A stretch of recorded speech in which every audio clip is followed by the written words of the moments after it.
Əfqanistandakı Amerikanın missiyası başa çatandan sonra hamımız onu xatırlayırıq, necə başa çatıb. Bu Biden-Blinken administrasiyasının növbəti rəzaləti sayıla bilər.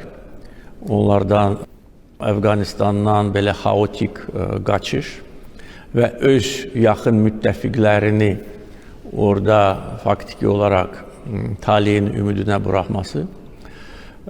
Ondan sonra Biden administrasiyası bu düzəlişin aradan qaldırılmasını dayandırdı. Yəni artıq Azərbaycan onlara lazım deyildi.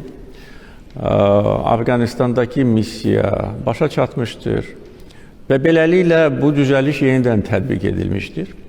Əlbəttə bizim iqtisadi inkişafımıza bunun heç bir təsiri yoxdur və ola da bilməz. Ancaq bu Biden-Blinken administrasiyasının nə qədər naşükür və nankör olmasını bir daha göstərir.